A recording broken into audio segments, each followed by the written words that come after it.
الحمد لله على نعمائه والشكر له على توفيقه وامتنانه والصلاة والسلام على النبي المبعوث رحمة للعالمين وعلى آله وأصحابه الغر الميامين وعلى التابعين لهم بإحسان إلى يوم الدين. أما بعد، أوصيكم ونفسي بتقوى الله تعالى. baraarujinteenu walaalayaal waxay la xidhiidhaa inaynu wax isaga sheegno waxa loo yaqaano qafladda. alghafla maa hiya alghafla?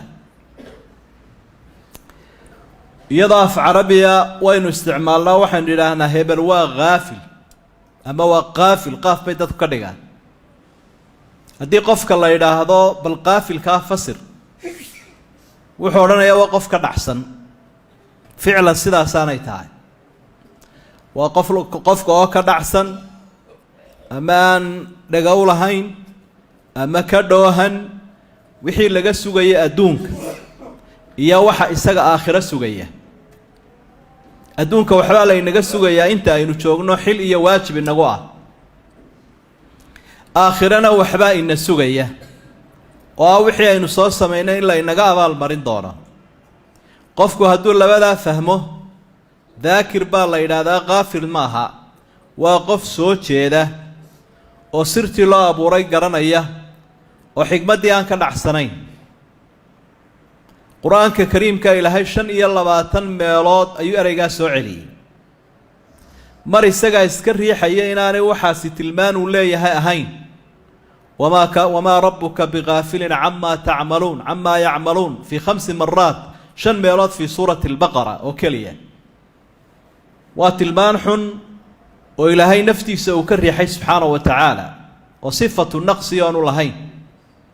nebigana calayhi salaatu wasalaam waa loo diidayo dadka. wuxuu ilaahay yidhi walaa takun min alghaafiliin. gaaladuu ilaahay ku eedeeyaa iyo cusaad iyo dadka diinlaawayaasha ah. shaygaa la yidhaahdo qafladda, 3 arrimood calaamado ayay u yihiin aynu soo qaadan doonaa. 3 arrimoodna waa sababaha keena, 3 arrimoodna waa cilaajka iyo waxyaabaha la iskaga daweeyo. 9kaasi inagu filan. wax badan oo kaloo la sheegi karaa waa jiraan. waxyaabaha asbaabta u ah, ama aan idhaahnay calaamadaha sheegaya qofku inuu qaafil yahay oo cudurkaasi jiro, waxaa ka mid ah atakaasulu can idaacaat. inuu qofku ka daalan yahay ama aanu jacayl iyo abateed u haynin cibaadada ilaahay subxaanahu wa tacaala noocyadeeda kala duwan. ilaahay baa wuxuu ku eedeeyey arrintaa nimankii munaafiqiinta ahaa. ina almunaafiqiina yukhaadicuuna allaha wa huwa khaadicuhum waidaa qaamuu ila asalaati qaamuu kusaala. markay salaada u kacaan buu ilaahay yidhi, munaafiqiintu waa dad aada u daalan oo tacbaana, caajis, dhadhan kuma hayaan cibaadada. arrintaasi waxay calaamad u tahay kol haddii cunadii ruuxda qofkii uu ka caajisan yahay, inuu cuduraysan yahay. cunadan jidhka goormaad ka caajistaa? waa markaad xanuunsanayso. markaad caafimaad qabtana waad jeceshahay cunada. calaamadaha waxaa ka mid ah istisqaaru lmuxaramaati watahaawunu biha. in dembigu kula fudud yahay oonu dhib kula lahayn noocyadiisa kala duwan, oo aanad ka damqanayn. asxaabigii cabdillaahi ibnu mascuuda nebigu gacantiisa uu ku tababaray sala allahu calayhi wasalam ayaa wuxuu ihi qofka mu'minka ahi dembigiisa wuxuu u arkayaa buur weyn oo ku soo dhacaysoo kale, waanu ka baqayaa. lama fududo dembigu. qofka munaafiqiina wuxuu u arkayaa duqsi sankiisa maray oo gacanta sidaa ugu duway. markaa dareenka naftaada wixii aad samaynayso ama dadku uu samaynayo ceeb iyo xaaraan iyo xumaana hadday kula fudud yihiin oonad ka diirayn oonad ka damqanayn, dabacaasaa jira qafladda la ydhaah. calaamadaha waxaa ka mid a qofku halkaasiiba dhaafo oo macsiyadii iyo dembiga jeclaysta ama kuba faanaba. waana tuu nebigu ka digayo sala allahu calayhi wasalam xaysu qaal, wuxuu uhi ummaddaydoo dhan ilaahay waa ka cafiyayaa waxay galeen. qolaan iyaga laga cafiyeyn waa qolada mujaahiriinta la yidhaahdee dembigooda ku faana. gafaan cidiiba ogeyn oo ilaahay inuu ku ogaa oo dadku aanay arkayn buu sameeyey wuu ku faanayaa noocuu doonayaba ha ahaado mid ilaahay laga galay mid ummadda ka galay gafkuu sameeyey waa la wanaagsan yahay waa ku faraxsan yahay ilbaxnimuu arkayaa xadaarad buu arkayaa reer magaalnimuu arkayaa waa arrin sheegaysa qofkaasi inuu qaafil yahay oo arrimaha aynu soo sheegnay aanu ku baraarugsanayn iyo in la iska daba iman doono calaamadu hadday ku waayihiin sababaha keena cudurka noocana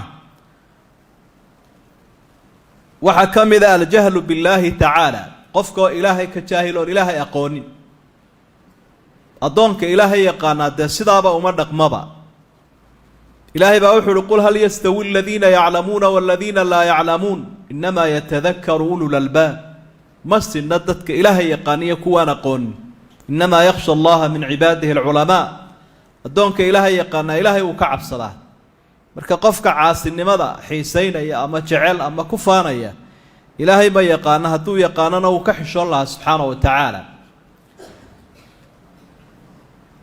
waxaa ka mid a waxyaabaha qafladan keenaya xubu dunya waalinshiqaalu bitakaathuri fi lamwaali waalawlaad qofka oo ku dadaala inuu adduunyada badsado daba carara oo wuxuu ururinaya adduunyada noocyadeeda kala duwan in ku filan hadduu helo aad buu farabadinayaa isagoo ilaahay iyo aakhiraba ku ilaawaya kursi buu daba cararayaa iyo siyaasad cibaada meeday aakhira meeday kaambaynkiisaasuu ku jiraa iyo kadladiisaa mid kale cilmi maadiya buu daba ordayaa markaasaa wuxuu isleeyahay aqoontan maadiga adduunyada lagu shaqaysanaya bal meel ka gaadh hebel oo kale noqo khabiir hebel la mid noqo mukhtaric noqo iyo mid muhindisa cibaada meeday aakhira meeday wardigii mee ilaahay xusuustiisii meeday ma jiro mid kale ciyaarbaa buu iskaga jiraa raaxadiisuu la noolyahay oo barbadhaadhnay buu qaadayaayoo meel la isla maraya wax laga sugaya midnaba ma ogsoonaba noocyadaasoo dhan waxyaabaha keeni kara weeye qafladda inuu adduunka noocyadiisa kala duwan iyo arrimaha qofku dhex cararo cajaladda iyo alamka iyo saacadda ugu buuxsan arrimaha ah wixii kale xigmad ahaa ee sir ahaa ma jiro nebigu sala allahu calayhi wasalam waxa uu ku xusay xadiid saxiixa إن الله يبغض كل جعذري جواد سخاب في الأسواق جيفة بالليل حمار بالنهار عالم بأمر الدنيا جاهل بأمر الآخرة إلهي ونعيبور أو عراضا قفك الجعذري قال الله يراضو وحي كفستران إنه يهي قف كبرسان أو إسقاطات بدن أدقنا جواد والجموع المنوع ميد وحنا جمعنا يا الدنيا ضرورينا يا خيرنا وحبك قبحنين يا واجب تونا سخاب في الأسواق فدايت كي سمال البوك قايلنا يا واقف آن حشودي حيال هاينو قايلدي سبدنت حمار جيفة بالليل هبين كينا وبختيي وحاو كدغاي وح بختيو كلو فوري cibaado alla isuma taagan raaxadan qaadanaya sanqadha iga ilaaliya buura ximaarin binnahaar maalintiina wuxuu u raran yahay sida dameerka ma nasanayo caalimin bidunyaa jaahilin biamri alaakhira adduunyadu aada u yaqaana laakiin aakhira arrinkeeda jaahil buu ka yibuu nebigu uhi calayhi salaatu wasalaam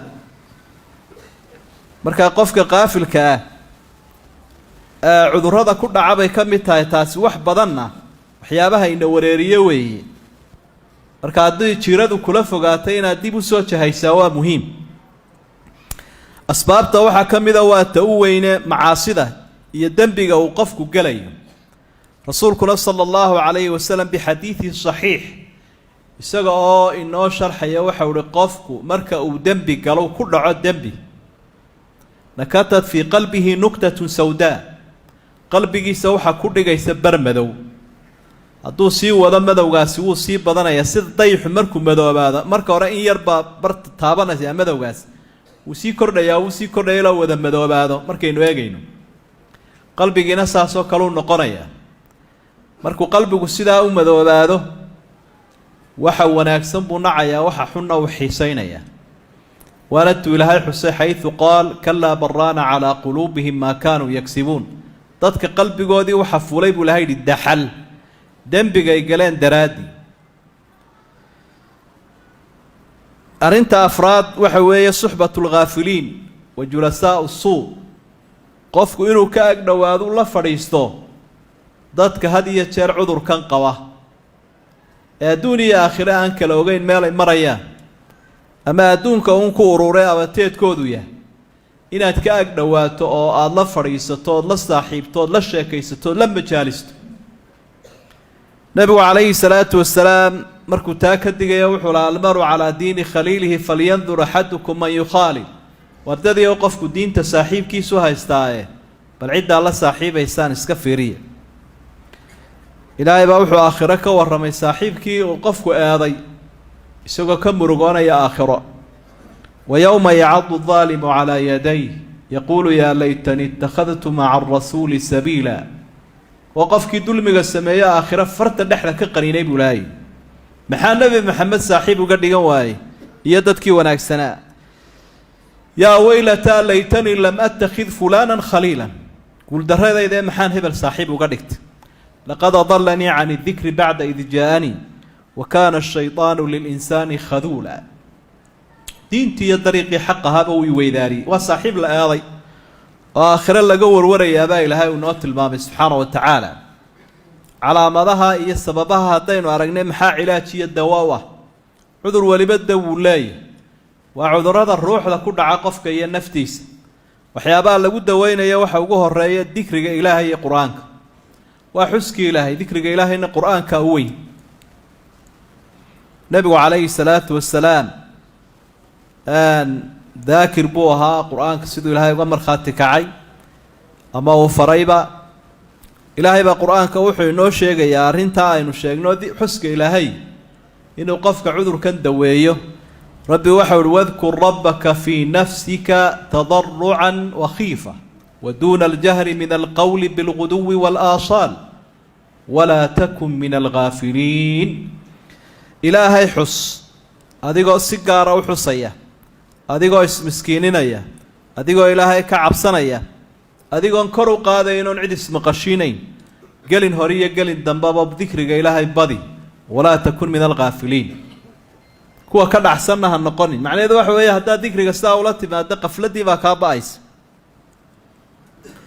nebigu calayhi salaatu wasalaam isagoo arrintan nagala hadlaya waxau ihi bixadiidin saxiix idaa marartum biriyaadi اljannati fartaacuu qaaluu wamaa riyaadu اljannati qaala xilaqu dikr. xadiidkii tirmidi.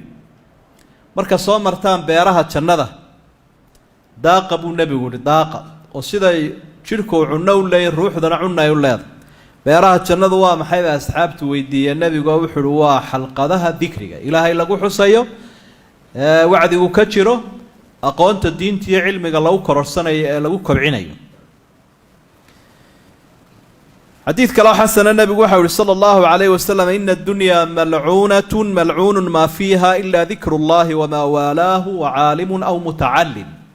adduunyadiiya waxaa ku dhex jira allah u cadhooda way nacdalan tahay ilaahay xuskiisa iyo wixii soo raaco un mooyaane ee ilaahay in la xuso kaa saacidaya, iyo qofka wax baranaya iyo kii wax barayay.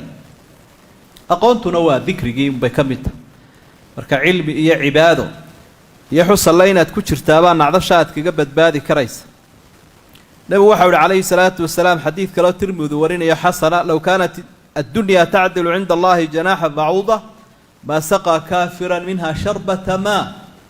ilaahay agtiisa garab kaneeco ama baal kaneeca haddii ay u dhigantay adduunyadu, gaal buu necab yahayoo kababiyaa kamuu siiyaa.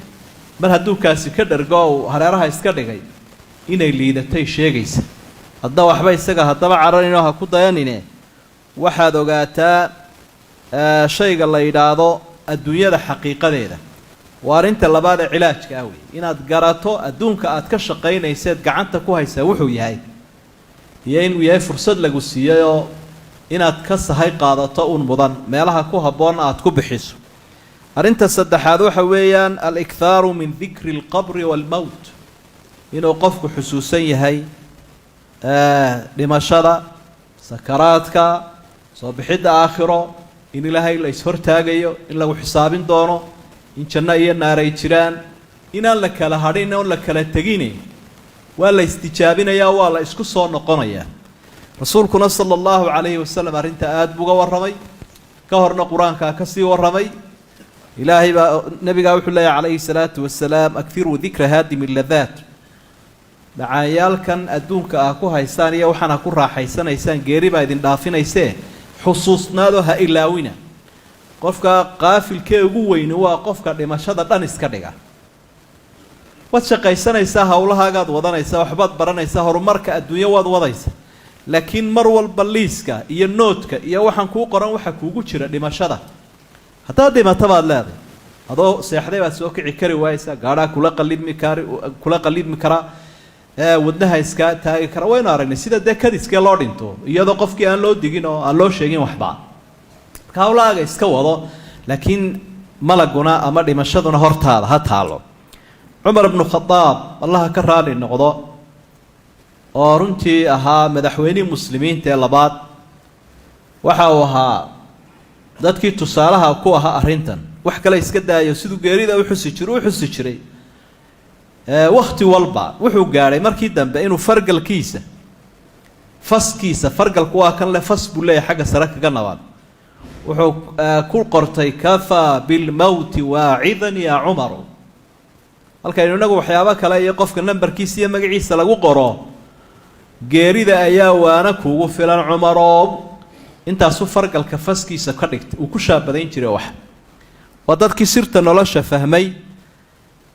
arrimahaasi geerida iyo aakhira iyo adduunyada qur-aankuna si aada u badan buu inoo xusuusiyaa. waxyaabuu inagu waaniye waa kuwa u badan, ilaa 120 meelood wax ku dhow baa ilaahay uu aakhira ina xusuusinaya, iyo dhimashada iyo geediga.